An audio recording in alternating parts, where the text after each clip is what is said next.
bonsoir à tous de l'endroit où vous me regardez. Bienvenue encore sur Un jour un cantique pour un nouvel épisode. Je suis dans la joie de vous retrouver aujourd'hui. Alors aujourd'hui, j'aimerais nous exhorter sur le passage de Luc 9, à partir du verset 13, la Bible dit « Mais Jésus leur dit, donnez-leur vous-même à manger. » Mais, répondirent-ils, nous n'avons pas plus de 5 pains et 2 poissons. Amen.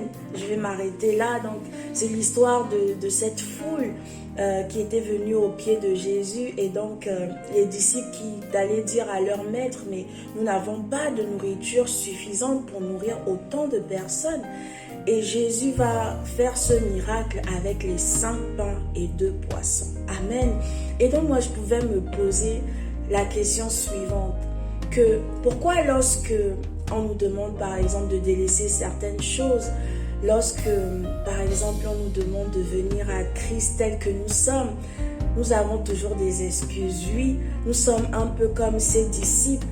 Lorsque l'on nous demande par exemple de nous remettre en ordre avec Christ, lorsqu'on nous demande par exemple de prendre certaines décisions qui sont importantes dans nos vies, nous avons toujours tendance à dire oui, mais je ne peux pas, j'ai fait tant de péchés, j'ai fait ce péché qui est tellement grave, je ne sais même pas si je pourrais être pardonné de ce que j'ai pu faire parce que c'est tellement abominable, c'est un acte tellement horrible, personne ne pourra me pardonner. J'aimerais te dire ce matin que Jésus n'est pas venu dans ce monde pour les êtres parfaits. Jésus n'est pas venu pour les bien portants, mais Jésus est venu pour les malades et pour les pécheurs. En venant dans ce monde, il ne venait pas pour des personnes qui étaient parfaites. Il ne venait pas pour des personnes imbues de leur personne, mais il venait pour toi, il venait pour moi, il venait pour les pécheurs que nous sommes. Alors, ce qu'il te demande, c'est simplement de venir à ses pieds et de déposer ce fardeau. Tu n'as pas besoin d'être parfait pour t'approcher de lui. Viens comme tu es, parce que lui seul a la possibilité de te changer en cette personne que tu n'aurais même pas imaginée. Jésus te tend la main, Jésus te tend les bras, parce qu'il veut se transformer. Et pour ta lecture personnelle, tu verras que la fin de cette histoire avec cette foule et ces 5 pains et ces 2 poissons, c'est qu'ils ont mangé et qu'ils ont mangé à satiété. Ils n'ont manqué de rien. Ils ont mangé à leur faim et il y a même eu des restes. C'est cela que Jésus est capable de faire avec toi. Lorsque tu décides de t'abandonner à lui, lorsque tu décides simplement de faire ce pas de foi et de t'abandonner à lui, alors il est parfait, il est la personne idéale pour te transformer, il est la personne idéale pour te changer, il est même la personne idéale pour te faire sortir de ces addictions, pour te faire sortir de ce péché qui était impardonnable à tes yeux.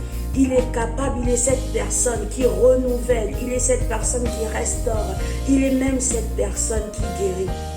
Ce qu'il attend de toi, ce n'est pas tant que tu viennes de manière parfaite, parce que lui, il aime la faiblesse. Jésus aime la faiblesse. Jésus n'est pas pour les forts. Et la Bible nous dit d'ailleurs qu'il résiste aux orgueilleux. Alléluia. Alors ce que j'aimerais te dire ce matin, ma prière pour toi ce matin, c'est viens à Jésus comme tu es. Parce que ce n'est pas un homme qui te transformera. Ce n'est seul Jésus change. Seul Jésus transforme. Seul Jésus sait ce qu'il y a dans le plus profond de ton cœur. Et il t'attend pour te transformer. Il t'attend pour te changer, pour te donner une nouvelle identité, pour te donner de nouveaux vêtements. Alors, pourquoi résistes-tu? Il t'attend les bras ouverts. Fais ce pas, challenge-toi et je t'assure que tu ne seras pas déçu. Alléluia. Alors je prie, ma prière ce matin est vraiment que tu prennes conscience que Jésus n'est pas venu pour les bien portants, mais il est venu pour toi, il est venu pour moi, qui sommes de simples pécheurs. Alors je te dis à très vite pour un nouvel épisode et je prie que tout au long de cette semaine, tu puisses lui parler, tu puisses lui dire Jésus, j'ai longtemps entendu parler de toi, je ne veux pas me faire raconter ce que tu es capable de faire, je veux t'expérimenter. Alléluia, que ce soit ta prière au nom de Jésus. Je te dis à très vite pour un nouvel épisode et que l'Éternel, notre Dieu, te bénisse.